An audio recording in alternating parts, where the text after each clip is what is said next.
Habíamos visto cómo digamos, esa doctrina, eh, la nueva doctrina Monroe, se está expresando en el nuevo documento de seguridad nacional. Ese documento lo ha analizado el profesor Brown con mucho juicio. Profesor, cuéntenos qué leyó usted en ese documento.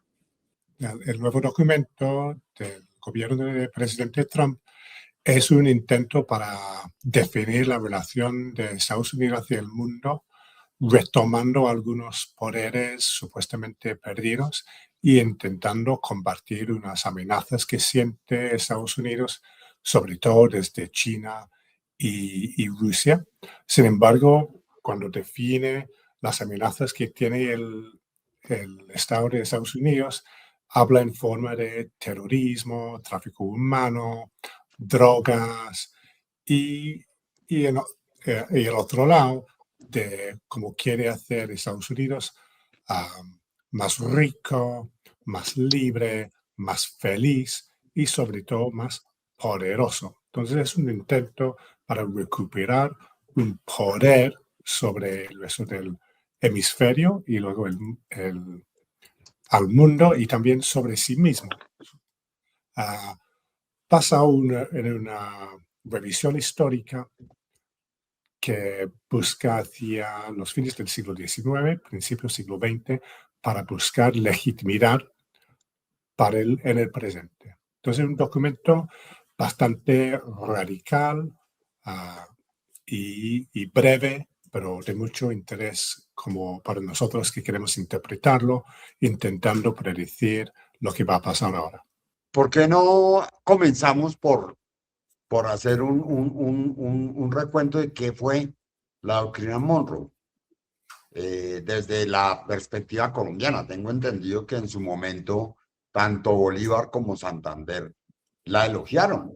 La elogiaron, sí y no. Bueno, primero, el origen de la doctrina Monroe es realmente la creación de la Gran Colombia, la República de Colombia, en la Constitución de Cúcuta, pues primero en la Ley Fundamental de Colombia en 1819 en Angostura, pero sobre todo la formalización de la creación de Colombia. No se llamaba Gran Colombia, ese es un apodo que le han puesto los historiadores. Se llamaba Colombia y la República de Colombia abarcaba, como todo el mundo sabe, actualmente el territorio va desde la costa de los Misquitos en Nicaragua, pasa por Panamá, departamento del Istmo, el departamento de la Nueva Granada, que es la actual Colombia, el departamento de Venezuela, actual Venezuela, y el departamento de Quito, que es el actual Ecuador.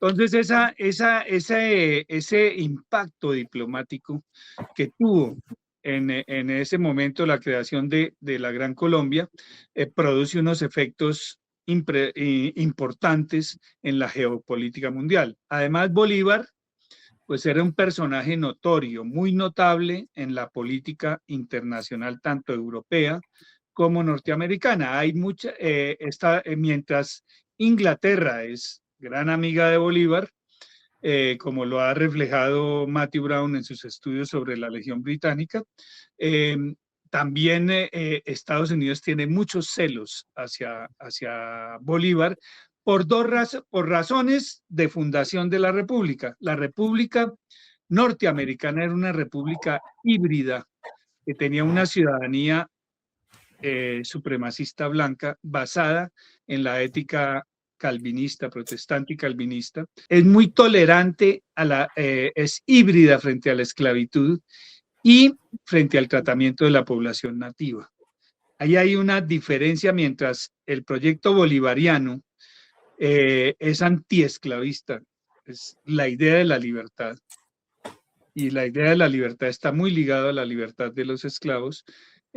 Aunque haya matices en el discurso, hay un propósito de libertad de los esclavos y una incorporación de los indígenas a a la ciudadanía republicana, como intención por lo menos, situación que no es tan clara que en la práctica se haya dado durante la misma Gran Colombia, pero en la intención del concepto de ciudadanía era mucho más amplio en América Latina y en general en el proyecto bolivariano. Norteamérica hay muchos componentes raciales, digámoslo así, supremacistas, blancas, en la conformación y en la fundación de la República hasta hoy.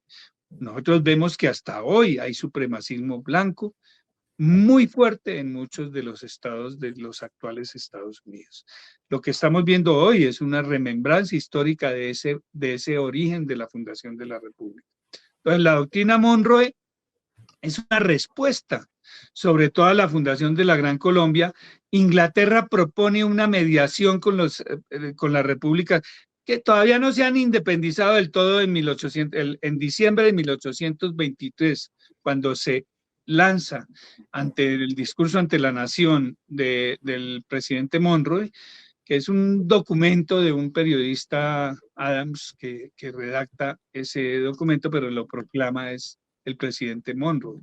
Y el presidente Monroe lo plantea allí cuando todavía ni siquiera se ha dado la batalla de Ayacucho, que es la batalla definitiva que derrota a las fuerzas, al ejército expedicionario de Pablo Morillo, el ejército de la Reconquista. Este ejército es derrotado realmente en la batalla de Ayacucho, definitivamente en la batalla de Ayacucho, y hay un armisticio después, pero hay por parte de Estados Unidos mucho recelo y le pone varias condiciones para el reconocimiento de la Gran Colombia, que primero, el reconocimiento de la nación más favorecida en los tratados a Estados Unidos, el reconocimiento de la bandera de neutralidad norteamericana en la guerra con España, que es difícil porque Estados Unidos pretende un reconocimiento a sus buques mercantiles de las compañías que transitan hacia Estados Unidos, y eso en la guerra con España es bastante difícil porque Estados Unidos está alineado en contra de la enemigo español. Del enemigo español. Digamos, Estados Unidos es aliado de España y Bolívar y el norte e incluso el sur, Suramérica también, en el sur del Río de la Plata, los diferentes frentes de batalla están aliados con Inglaterra. Es decir, la doctrina Monroe corresponde a una velada enemistad de Estados Unidos en su alianza con España contra la independencia de las naciones latinoamericanas. Profesor Brown, digamos que hay una renovación de la doctrina Monroe, como lo vemos en el documento de seguridad nacional. Las condiciones de Estados Unidos en la fundación de la doctrina Monroe y en el momento actual como en cuanto a la relación de poder con las demás naciones, ¿es la misma o es parecida? Para mí es algo parecido, ¿no? Entonces, aunque no se ve muy fácilmente, pero mire, si regresamos a fines del siglo XVIII, principios XIX, vemos una nación, un estado, Estados Unidos de América, que se ha independizado del Imperio Británico hace 10, 20 años. Es un país de solo las 13 colonias en la costa este del continente de América del Norte. Entonces, un país pequeño, bastante pobre, pero con ambiciones. En el año 12 del siglo XIX, tiene una guerra breve contra Gran Bretaña. Entonces, y luego ve, como dijo Javier, cómo las colonias españolas en la América se empiezan a independizarse por modo militar. Entonces, eso crea una conciencia de debilidad y de miedo de lo que podría También pasar. Rusia estaba en su parte occidental. Precisamente Rusia está mirando a la costa oeste de América del Norte. Los británicos están en Jamaica, están en Trinidad, que son colonias, y los franceses mirando, claro, están también todavía en el Caribe a pesar de la independencia de Haití. Entonces, eso es el contexto para la doctrina Monroe, que hay otros poderes, Rusia, Francia, Gran Bretaña, sobre todo. Luego ahora, las cosas han cambiado, tenemos 2 siglos de historia, construcción de naciones, Guerra Fría, 2 guerras mundiales.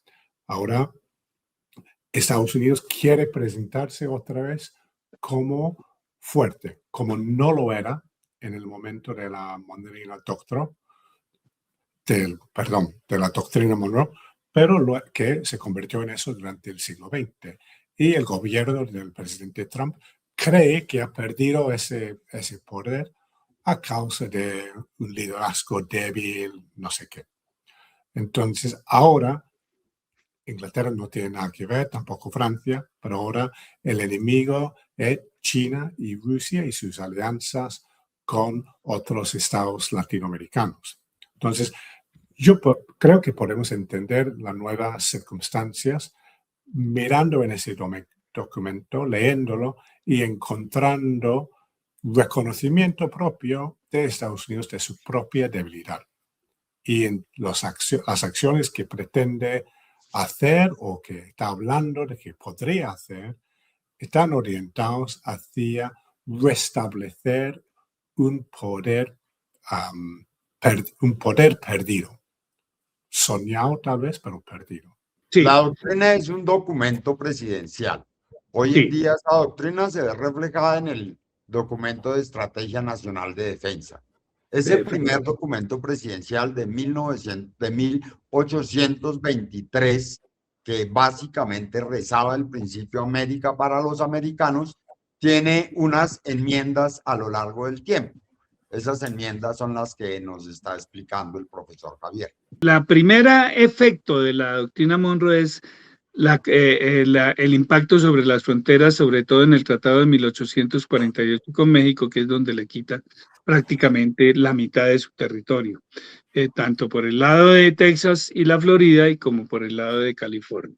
Entonces, digamos, ahí se da la expansión. El primer territorio de los Estados Unidos era del tamaño de la actual Colombia. Era relativamente pequeño, pero la expansión se empieza a dar y lo dice en sus diferentes variantes, lo va planteando como una expansión de fronteras. El corolario, el primer corolario que es el corolario de Hayes de 1880, dice que Estados Unidos debía tener el control exclusivo sobre cualquier canal interoceánico en América para evitar la injerencia europea y consolidado el Caribe y Centroamérica como su esfera de influencia. Ese es muy importante porque es el fundamento, él ya estaba anunciando que se quedaba con Panamá. Y entonces el segundo es el corolario Roosevelt, que es después de la pérdida de Panamá, que es el corolario más agresivo, digámoslo así, porque es del primer Roosevelt, de Teodoro, y no del Teodoro Roosevelt, Teddy Roosevelt, que fue precisamente el que acuñó en el Congreso de los Estados Unidos la frase que luego se convirtió en un clásico del teatro colombiano, que es I took Panama. O sea, yo me tomé a Panamá. Corolario Roosevelt es muy importante porque es el de las Banana Republics, es la expansión sobre Centroamérica, se apropia totalmente de Centroamérica y es una política muy agresiva. Luego tenemos después del corolario Roosevelt, tenemos toda la etapa del buen vecino, que es durante el periodo que correspondería a la alianza de los aliados frente al fascismo, que se conoce como los frentes populares. Y entonces Roosevelt, Franklin Delano, que eso es casado incluso con una mujer activista socialista, ¿sí? que es muy progresista su política hacia América Latina, porque necesita consolidar un frente unido frente al ascenso del fascismo en Europa, y es la antesala de la Segunda Guerra Mundial. Y digamos, ese fue más o menos la política del buen vecino, que no es un corolario explícito, sino un cambio de política hacia América Latina. Esto es el antecedente de la intervención militar en Centroamérica. Claro, es el antecedente de la Guerra Fría. Entonces, la Guerra Fría cambia totalmente ya la doctrina Truman, que es la reconstrucción de Europa. Es la muerte. Ustedes saben que Franklin Delano muere unos meses antes de terminar la Guerra Mundial. Y llega Truman con un cambio de política muy agresiva sobre el planeta. Entonces la doctrina Monroe se vuelve la doctrina Truman, que es la reconstrucción de Europa con el Plan Marshall. Entonces este es un cuadrito de la revista del Instituto Roosevelt de América Latina en Harvard, que cuenta con muy poco detalle cuáles fueron las intervenciones directas de Estados Unidos en Cuba, República Dominicana, Grenada, Guatemala, Haití, México, Nicaragua y Panamá. No queda muy claro el criterio de cuáles considera directas o indirectas, porque en ambas tienen la instigación de golpes de Estado. Y las intervenciones indirectas, es decir, el golpe que dieron para poner al presidente Villarroel en el 44, el de Paz Extensoro en el 63 y el del general Torres en el 71 en Bolivia, para solo mencionar una pequeña lista de intervenciones de Estados Unidos en la política directa de América Latina bajo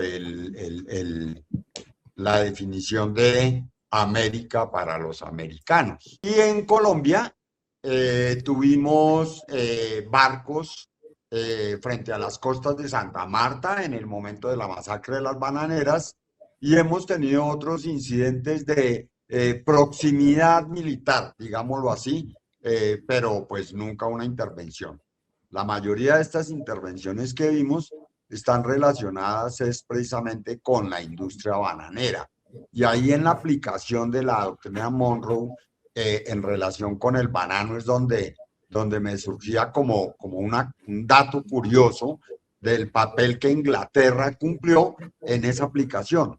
Pues para el caso de las bananeras de Costa Rica y en parte la fundación de las bananeras en Colombia, el banquero, el ferrocarrilero norteamericano Minor Keith, quebrado en Costa Rica y en recesión Estados Unidos, fue a buscar su dinero en los años de 1880, la última parte de esa década, a Inglaterra, y regresó con dinero para prácticamente construir el ferrocarril bananero de Costa Rica a costa de 15.000 vidas y para comprar la Colombia Land Company, que fue donde después se fundaron las bananeras de Chiquita en Colombia.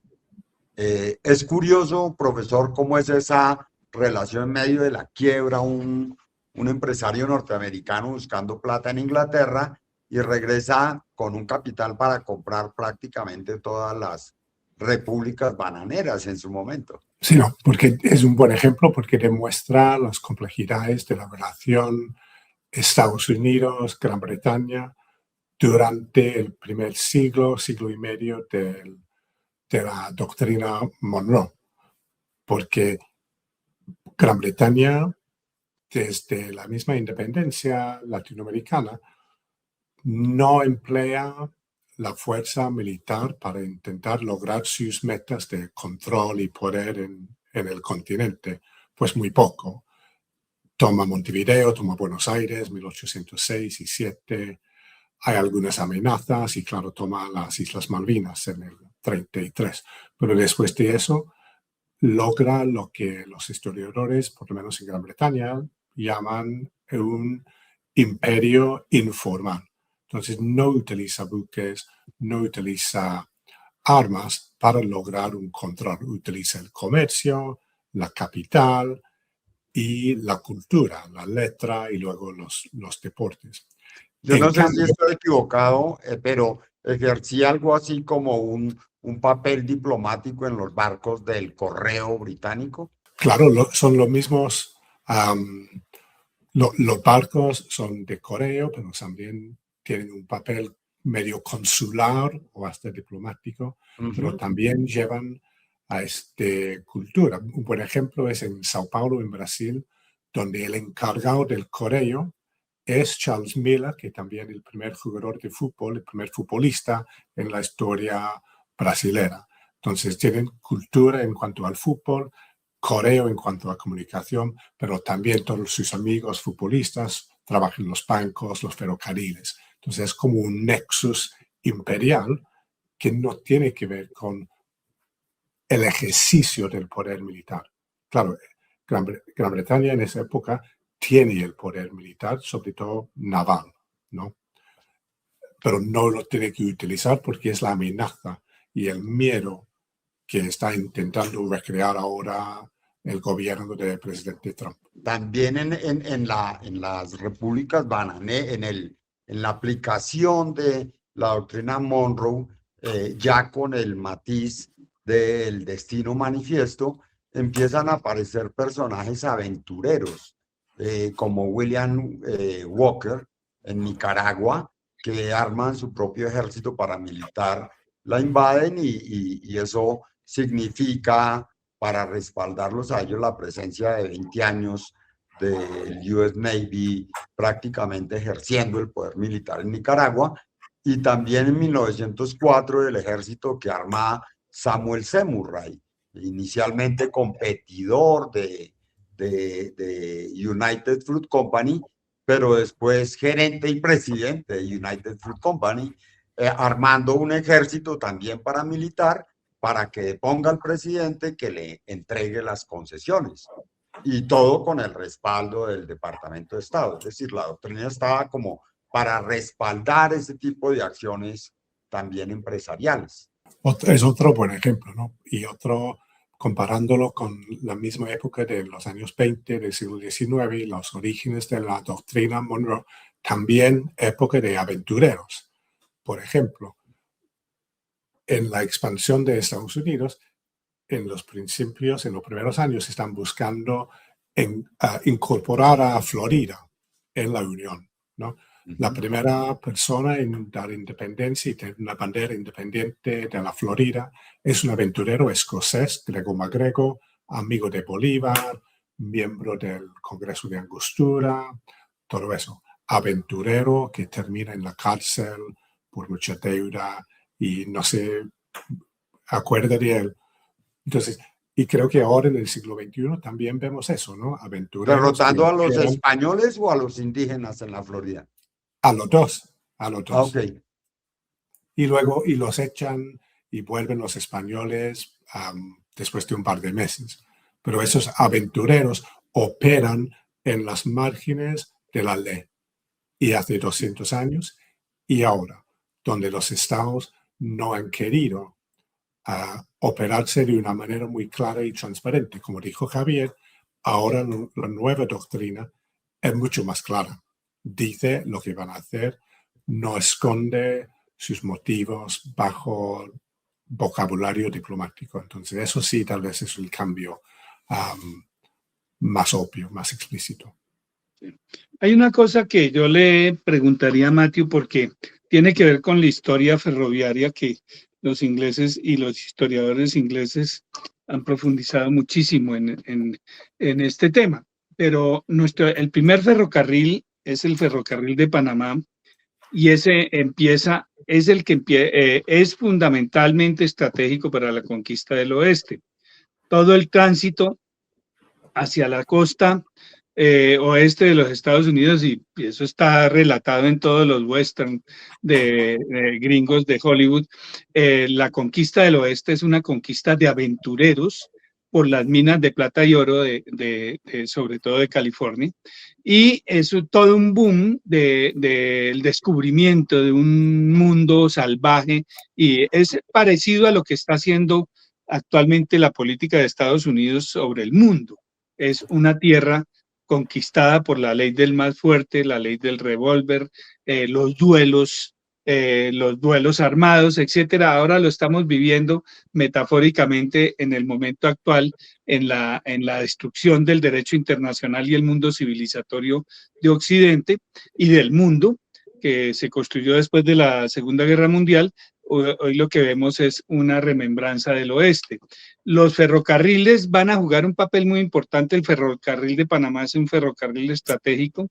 La compañía del ferrocarril es norteamericana con sede en Nueva York, pero tiene que ver mucho con la quiebra de la compañía francesa del canal en 1778, porque tiene que comprar especulativamente las acciones del ferrocarril.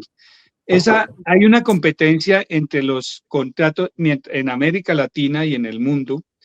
Sobre todo en América Latina hay una competencia entre las compañías ferroviarias norteamericanas que están conquistando el oeste, construyendo grandes ferrocarriles hacia el oeste, y las grandes compañías inglesas que son las inventoras del ferrocarril. Es rarísimo porque en Colombia es muy temprano. Bolívar alcanzó a hablar de un camino de carriles de hierro en Panamá, y en los últimos generales bolivarianos, que son José Hilario López y sobre todo Mosquera, son los que concretan el proyecto de Bolívar del ferrocarril de Panamá, que es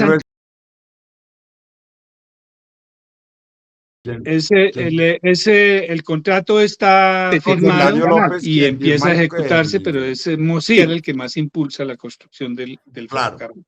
Entonces, Matthew, que es un conocedor de los ferrocarriles, ¿qué incidencia tiene esa toma agresiva? La política, la doctrina Monroe pasó rápidamente de ser una doctrina defensiva contra las monarquías y la Santa Alianza en Europa. La Santa Alianza, que es la restauración de las monarquías, las antiguas monarquías, y de las cuales se había independizado la independencia americana en general. La revolución continental americana es una revolución antimonárquica y anticolonial. El ferrocarril se convierte en la idea del progreso, el darwinismo social, y Spencer, que es un gran teórico del positivismo desarrollista, incluso Núñez lo dice, dice el progreso viaja en ferrocarril. Entonces, esa consigna es muy inglesa, pero aquí compite con las compañías ferrocarrileras norteamericanas. ¿Cómo es ese proceso?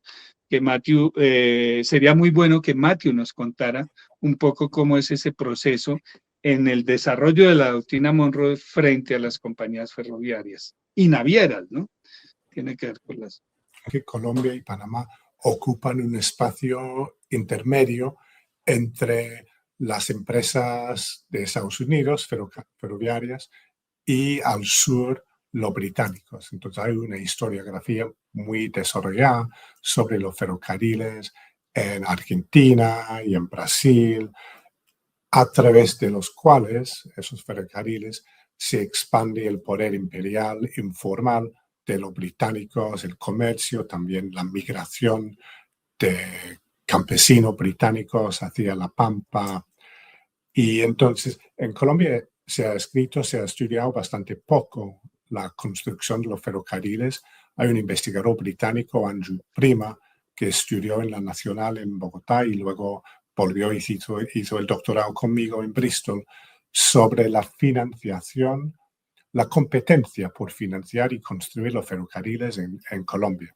Y se nota como que en Colombia el tema se vuelve muy politizado precisamente por eso, porque es un espacio, el ferrocarril, de competencia entre el poder de Estados Unidos del norte y de los británicos al sur. Hay también un lindo libro de un historiador del norte, Ames McGuinness, sobre la construcción del ferrocarril y luego el canal en Panamá.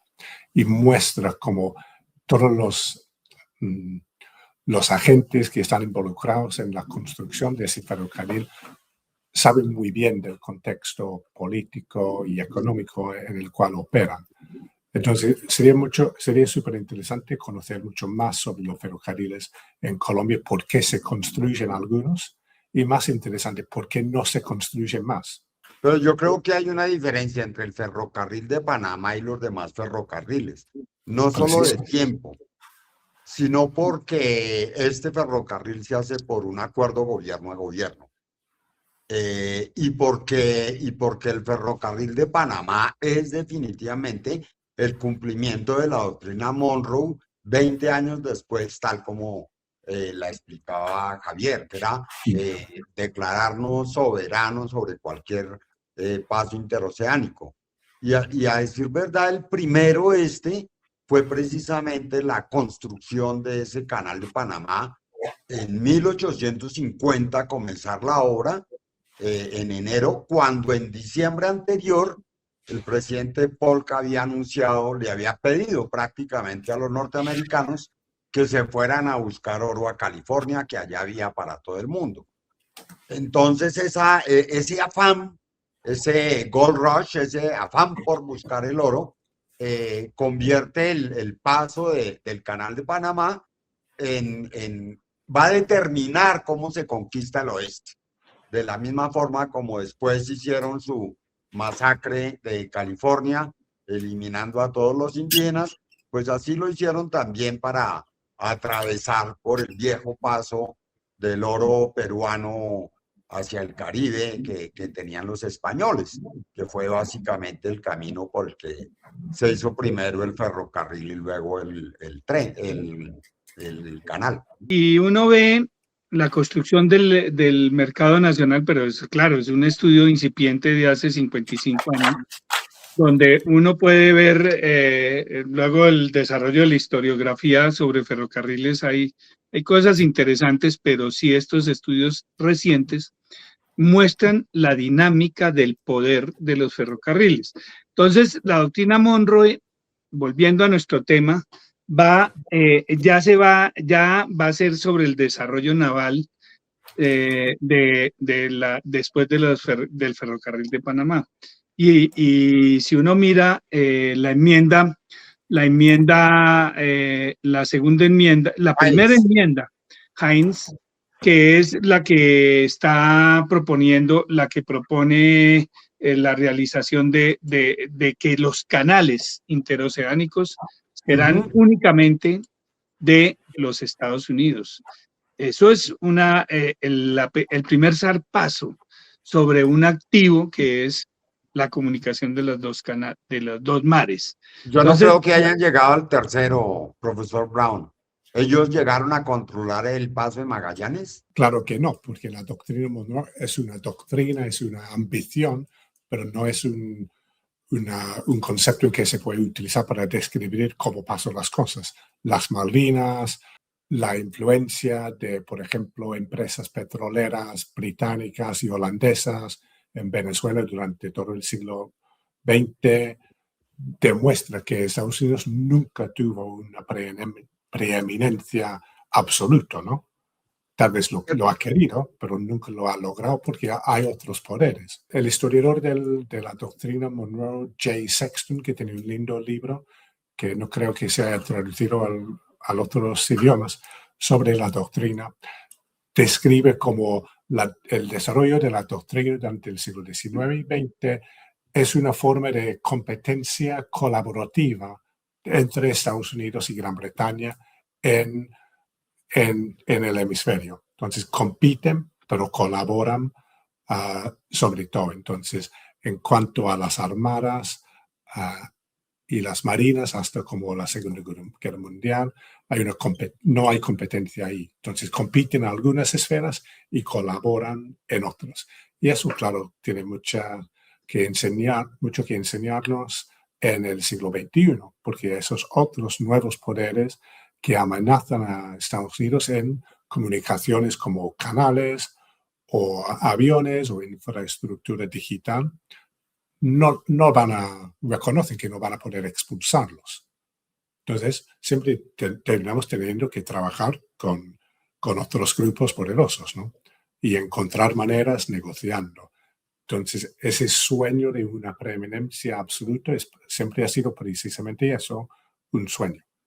No A mí me existiendo un corolario Kissinger a la doctrina Monroe, podemos asumir que este sí se dio tácitamente.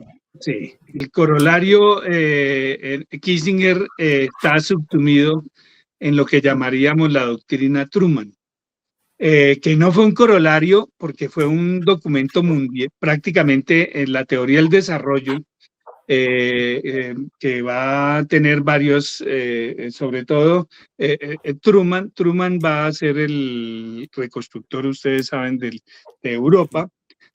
Con el plan Marshall, pero es que tiene muchos frentes. Estados Unidos tiene, después de la guerra, tiene por un lado América Latina, por un lado Oriente, el frente oriental sobre Japón, básicamente. Se ocupó tanto de Japón que se le coló la Revolución China sin darse cuenta. El problema es que sobre la reconstrucción de Europa se centran todos los lentes y las luces del escenario mundial, pero en la fase de la doctrina, de lo que podríamos llamar la doctrina Kissinger, es toda la escena de, para mí, es toda la doctrina anticomunista del macartismo, de la era McCarthy, que es la más fuerte con la que se moldea la política hacia América Latina. De por sí la Guerra Fría en sí es una política basada en la ideología anticomunista frente a la Unión Soviética y a su expansión, de contención de la Unión Soviética y sus aliados, por eso surge la OTAN, que entre otras cosas surge al tiempo. La OEA, el TIAR, el Tratado Interamericano de Acción Recíproca con todo, es decir, que es el tratado militar que acompaña a la OEA. Redactados ambos por un colombiano, dicen las malas lenguas. Dicen que fue Alberto Lleras Camargo, el redactor tanto del proyecto de la OEA como del primer secretario de la OEA y del documento del TIAR, sobre el cual se funda el documento de la OTAN. El documento de la OTAN, ¿en qué se diferencia del TIAR? En que la Organización del Tratado Atlántico Norte sí tiene un ejército, mientras que la doctrina de Truman está perfectamente en el documento del TIAR. El único ejército que va a proteger a América, a todo al panamericanismo, es el ejército y las Fuerzas Armadas de los Estados Unidos. Ahí no hay ningún, y eso se vio, el TIAR nunca ha actuado, porque frente a las Malvinas, en el enfrentamiento con la dictadura argentina con Inglaterra, el TIAR no actuó, porque Estados Unidos, que en el siglo XX ha sido aliado con Inglaterra, no iba a actuar frente a Inglaterra. Entonces, el único ejército que tiene el TIAR es el ejército norteamericano. Entonces, la doctrina Monroe, resumiendo, la doctrina Monroe en la Guerra Fría, para mí es la doctrina Truman, con las acciones de Kissinger, que su estrategia es las dictaduras de derecha anticomunista, que es la política con que se mantuvo en la doctrina Monroe tácitamente. No se habla de doctrina Monroe, pero sí de la doctrina Truman. De esa doctrina Kissinger, llamémosle así, fue eliminar toda una generación de pensamiento liberal que había en todo el Caribe y el norte de Sudamérica, digamos. Después del Caribe viene la oleada de las dictaduras suramericanas, del Cono Sur, que se llaman, y que donde está la Operación Cóndor, donde están todas esas. Eso es pura doctrina Monroe. Brasil, es decir, Brasil fue muy intervenido por estas acciones norteamericanas. Todos los países, yo creo que se habla del 9 de abril como la primera intervención de la CIA en el hemisferio occidental, ¿no? Cada vez coge más fuerza la hipótesis de Gloria Gaitán de que de la CIA fue la que estuvo detrás del Bogotazo. La doctrina Monroe siempre ha estado vigente desde 1823. En ningún momento ha cedido.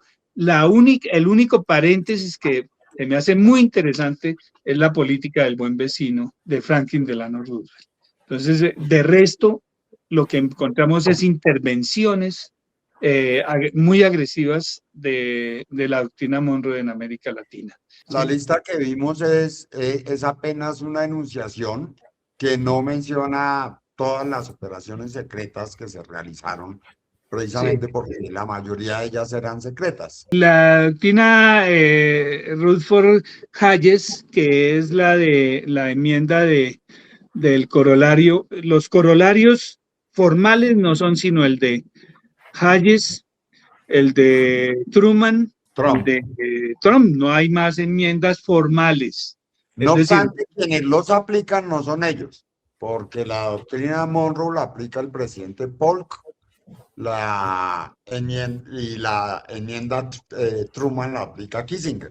y la de Hayes la viene ejecutando realmente es Teodoro Roosevelt, porque es Exacto. Actúa Panamá y las bananeras, todas las bananeras, las repúblicas bananeras y el Caribe, ¿no? Ahora, hubo intervención en Venezuela. Recuerden ustedes que en 1912 hubo una crisis de la deuda petrolera venezolana y en dos ocasiones se parquean como dijo Ignacio, se parquean los buques cañoneros frente a Caracas para hacer cumplir el pago de la deuda. Lo que está haciendo en este momento Trump es cobrar una serie de deudas viejas de la nacionalización del petróleo. Primero el 50-50, que es la política que es de los años 40 de Jiménez, de Pérez Jiménez, que es el 50-50, 50% para el Estado, 50% para las petroleras. Mientras Ese era el Colombia, que por te ejemplo, decía. Colombia tendría entre el 5 y el 12% de lo que sacaran las petroleras desde la Troco. Y Colombia, su política fue del 5 al 12%. Luego tendríamos pues la nacionalización del petróleo, pero eso fue con Carlos Andrés Pérez. Eso no fue con Chávez ni con Maduro. Chávez Dice, hizo otras expropiaciones. pero es de las instalaciones, es la nacionalización de instalaciones, mientras que la nacionalización de lo que produjeran. Ahora, podía haber concesiones y alianzas. En Colombia hay contratos de asociación que son importantes en la medida en que se carece de tecnología. Venezuela inició con los contratos de asociación porque el petróleo estaba nacionalizado, el subsuelo estaba nacionalizado. Desde Bolívar, el subsuelo es nacional. Usted puede ser dueño del suelo, pero no del subsuelo. Entonces eso es un principio bolivariano que en estos días ha salido a relucir, ¿sí? Entonces yo creo que hay que comprender esta doctrina como una doctrina integral y de dominio territorial sobre el continente. Es la doctrina del panamericanismo. ¿Dónde fracasa el latinoamericanismo? Y ese podría ser el comienzo de otra discusión, que es el Congreso Anfictiónico de 1826, que cumple 200 años en este año en Panamá, y se traslada a México, pues fue en 1826, donde fracasa la integración de América Latina hasta hoy. América Latina no está ni siquiera enfrentando la doctrina Monroe tan agresiva como una unidad. México está por su lado, Brasil está por su lado, Colombia está por su lado, y todos están agredidos, pero no son capaces los gobernantes de América Latina de ponerse de acuerdo para enfrentar la doctrina Monroe. En ningún periodo de la historia ha habido unidad latinoamericana. La CELAC en este momento está desarticulada. Desapareció, todos los proyectos de integración han sido parciales. La CELAC, que era el primer proyecto de integración después de... lo único que ha funcionado, porque es una organización de Naciones Unidas, es la CEPAL, la Comisión Económica para América Latina, que fue creada en la posguerra por la ONU. Pero ese es Lo demás es panamericanismo, OEA. OEA es, la doctrina panamericana es la doctrina Monroe. La doctrina latinoamericanista es la, llamémoslo, la de Bolívar desde el Congreso Anfictiónico. Es decir, ahí hay una contradicción no resuelta entre bolivarianismo y monroísmo. Y eso está en los estudios históricos planteado así. La gran dicotomía que ha existido en el siglo XIX se prolonga hasta el siglo XX, es monroísmo o bolivarismo. Y por eso cobra vigencia en este momento el bolivarismo. Tuvo muchas inconsistencias hacia el interior de la Gran Colombia, pero como doctrina continental no ha tenido parangón. Ningún líder latinoamericano ha planteado una política de integración latinoamericana como está en la Carta de Jamaica, como está en la Constitución de la Colombia de Miranda o como está en los intentos posteriores el único intento que hay integral de asociación de los países latinoamericanos es la CELAC. Hay dos cositas que no quiero que se nos queden. Una, al ser formulada la doctrina Monroe en el siglo XIX, se ve como un cobijo frente a las amenazas de España, por ejemplo, por retomar sus territorios, o de Rusia y Francia e Inglaterra por ocupar nuevas posesiones en América. Entonces, en principio, chévere la doctrina para Santander especialmente, y aunque creo que también Bolívar la alcanzó a elogiar. Pero hay otro momento en el que creo que es el Congreso de Angostura, Javier no lo aclarará, en donde Bolívar menciona su famosa frase sobre los Estados Unidos. ¿Es así? El fracaso del Congreso Anfictiónico es el enfrentamiento entre la diplomacia inglesa y Norteamérica y estadounidense por la concepción. La doctrina Monroe es producto de esa contradicción. El primero que plantea de alguna forma América para los americanos fue en el Manifiesto de Cartagena, Simón Bolívar. Exacto. De ahí toman la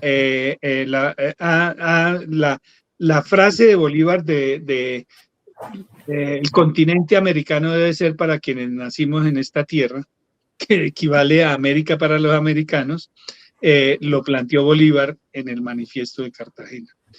Luego vamos a tener unos coqueteos de Bolívar, pero son coqueteos estratégicos, para que Bolívar siempre fue visto con desconfianza por los Estados Unidos. La imagen de Bolívar y su concepto de libertad tuvo mucha influencia en Norteamérica.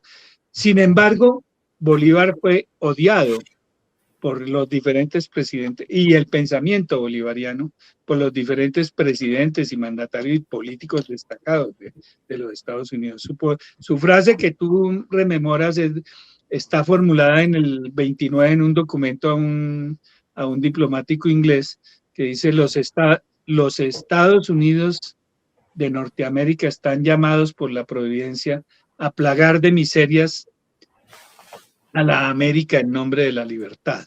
Pero eso es después de después del fracaso. El fracaso del Congreso Anfictiónico es la disolución de la Gran Colombia.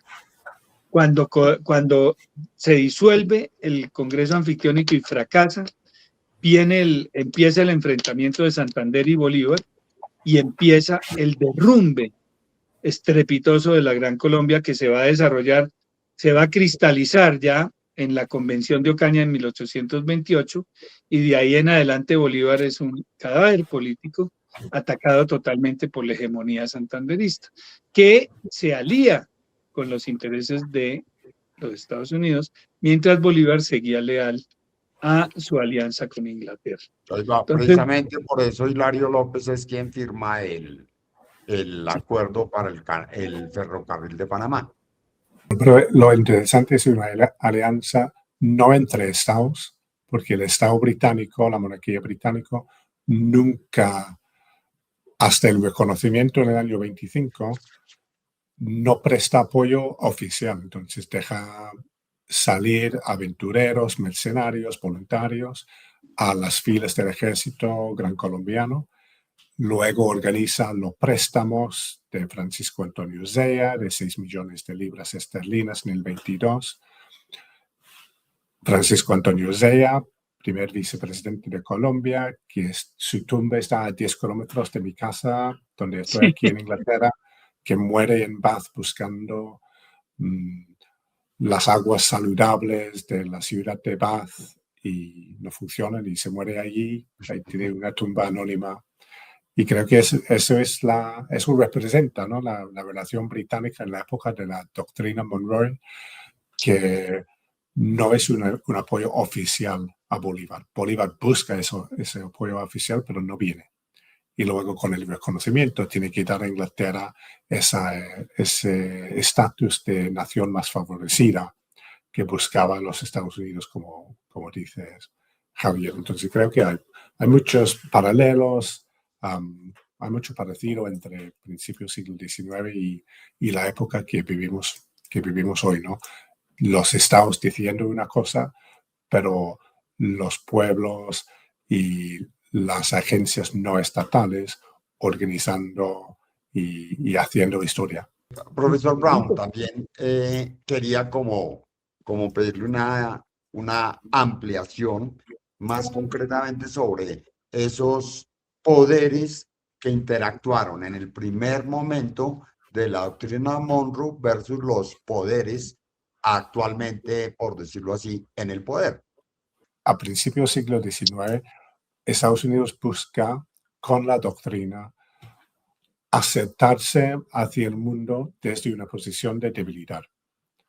Recién con su independencia, faltando capital, necesitando desarrollar a la mano del antiguo imperio británico, con Rusia mirando al oeste, con los británicos y los franceses mirando conseguir lo que puedan, sin necesariamente una estrategia formal imperial.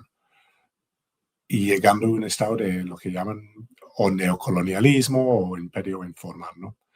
Y ahora en el siglo XXI, también desde el 2001, cuando Estados Unidos miró hacia otro lado del mundo después del ataque sobre las Torres Gemelas, tenemos una competencia de poderes, de naciones, de estados buscando afincarse con más legitimidad y gobiernos populistas, y luego la llegada de inversiones de la China, préstamos de Rusia, y ahora en ese contexto de competencia colaborativa, se podría decir, de los últimos 10, 20 años, 2 décadas, llega la intervención del presidente Trump intentando reafirmar una preeminencia de Estados Unidos sobre lo que dice que es su propio espacio, un propio espacio donde viven otros pueblos y otros ciudadanos, otros estados soberanos, ¿no? Entonces,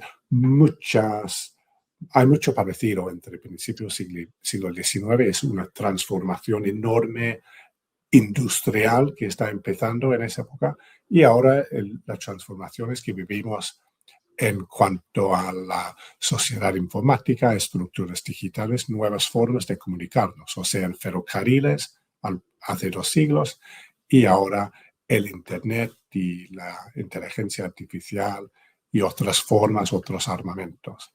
Entonces, mucho que ver, pero mucho ha cambiado también, ¿no?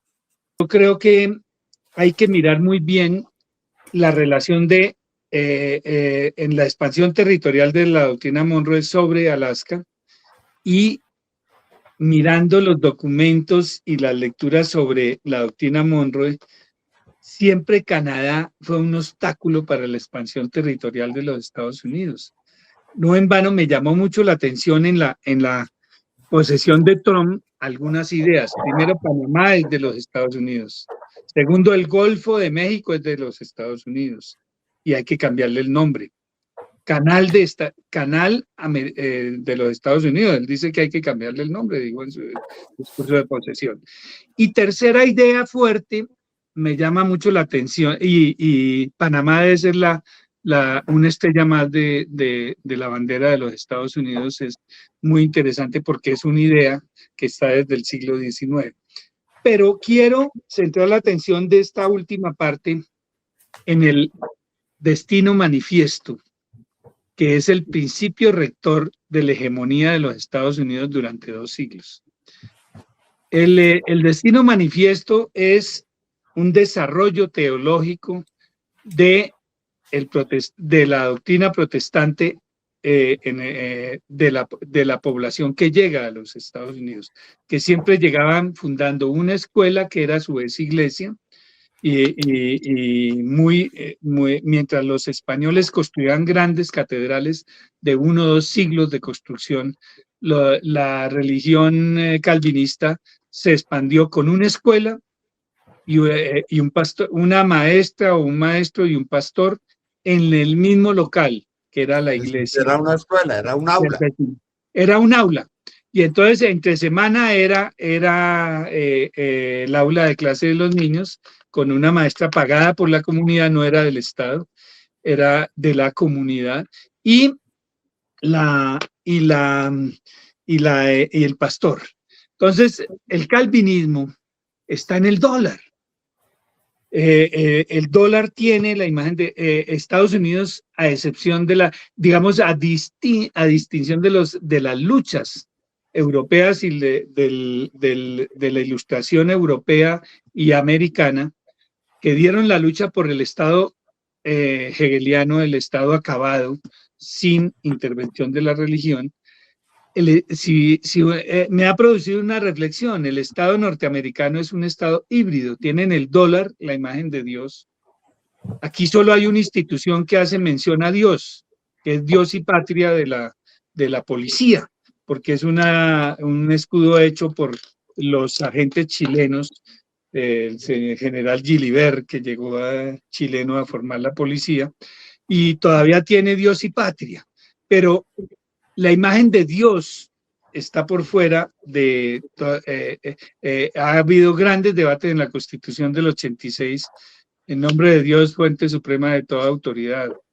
Repúblicas no son en nombre de Dios, son en nombre del pueblo, y eso es obesiano, y eso es rusoniano más que todo. Y en el peso original decía, el Banco de la República pagará al portador.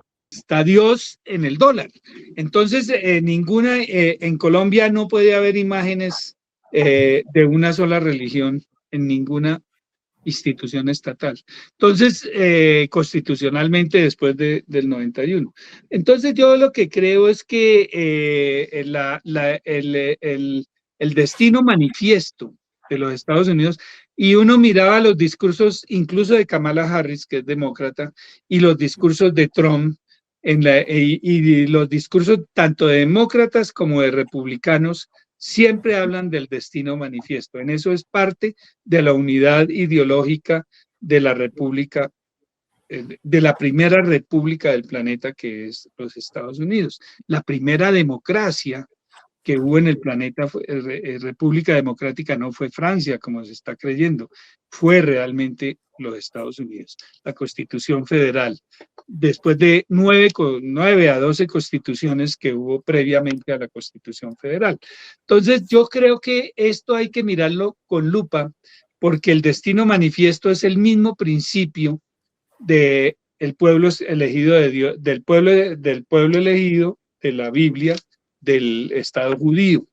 Es decir, la tierra prometida y el pueblo elegido de Dios, con que se ha hecho toda la acción de Israel sobre Palestina y muchas otras acciones bélicas contra el mundo árabe en Israel, es el mismo principio que mueve a los Estados Unidos, un principio religioso que se basa en la ética protestante. Si uno lee con cuidado a Max Weber, se da cuenta que la ética protestante está en el surgimiento del capitalismo, y como en los Estados Unidos el principio, la lógica es esta: nosotros somos el pueblo más rico de América.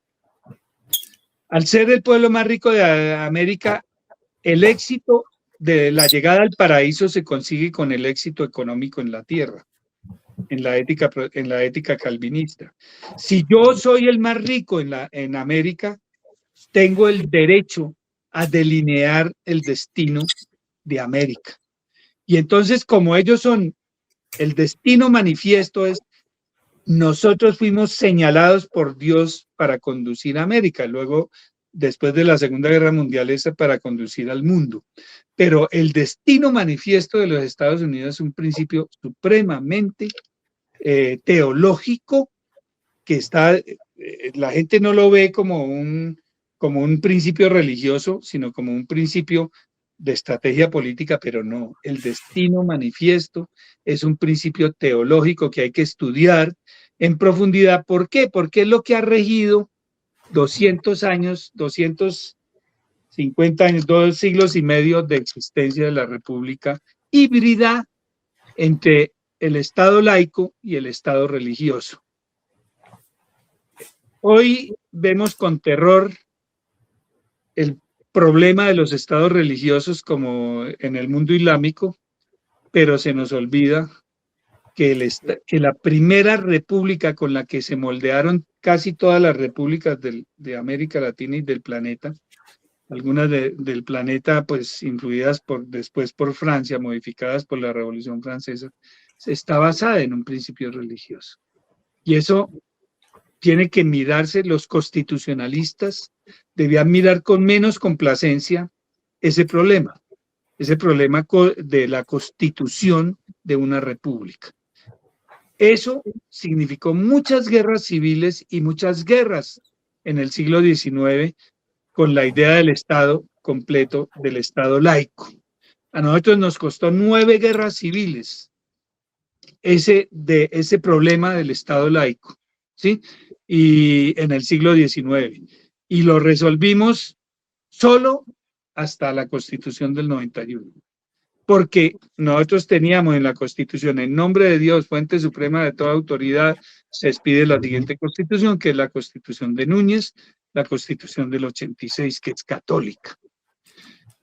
Cuando en el 36, cuando López Pumarejo hace la reforma del 36, mucho de la violencia liberal conservadora del 36 que estudié en varios libros y ensayos, tienen que ver con tocar ese principio. No se pudo modificar en la reforma del 36 el principio de que la Constitución se expedía en nombre de Dios.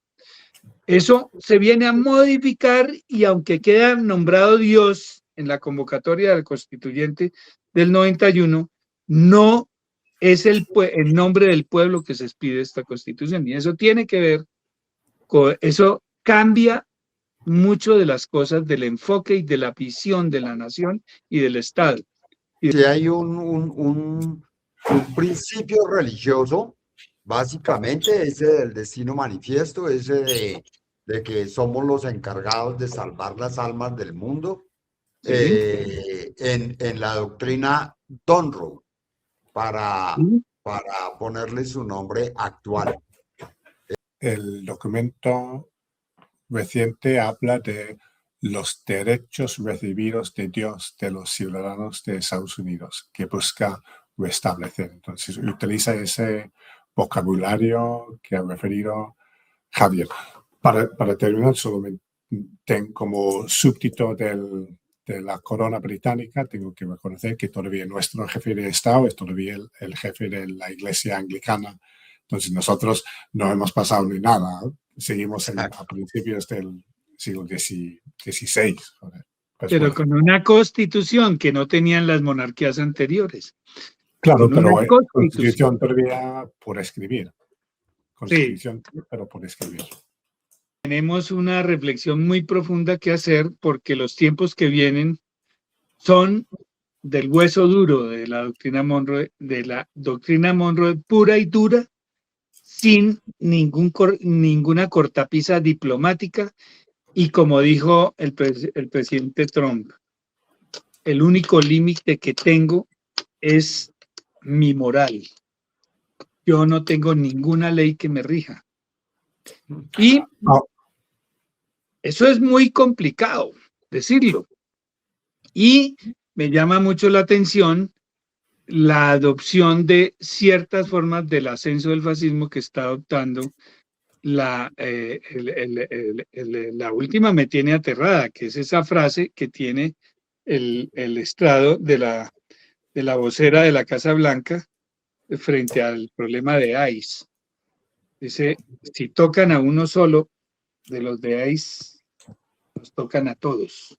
Es decir, el principio de la frase en inglés no me acuerdo cómo se dice, pero es muy diciente que no se puede tocar a ningún miembro de ICE porque habría una reacción de todos contra el que toque a un miembro de ICE. Eso es un principio de una masacre que hubo creo que es en Checoslovaquia, en el desarrollo de la Segunda Guerra Mundial. En el Sí. New York Times de ayer hay una declaración de Donald Trump sobre la discriminación positiva a personas que los demócratas habían reconocido en desventaja, y él identifica esto como racismo dentro de las leyes estatales. Sí. Dice que hay racismo y que los discriminados en este caso son los pobres blancos. La frase exacta es: uno de nosotros, todos ustedes, contra todos ustedes. Es decir, decididamente ya optaron por terminología nazi. Uno de los nuestros, todos los tuyos. Es una frase de la Alemania nazi. Se acuñó cuando un oficial de las SS fue asesinado en un pueblo checo y los nazis mataron a todos los hombres de ese pueblo. Uno por uno los mataron por haber tocado un oficial nazi.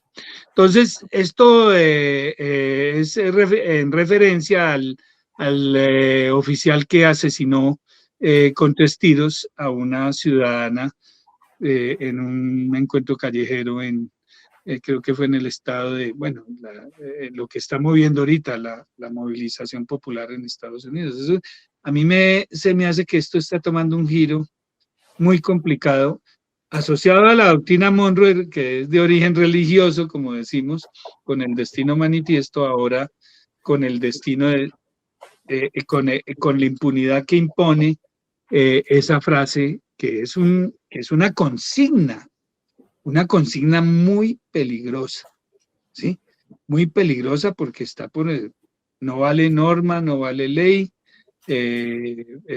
Los agentes de esa policía están protegidos por inmunidad total, porque no se les puede imputar ningún crimen, porque ellos siempre tendrán la razón, y eso va contra las leyes de cualquier democracia y contra los derechos civiles que fundamentan la Carta Constitucional de cualquier Estado democrático.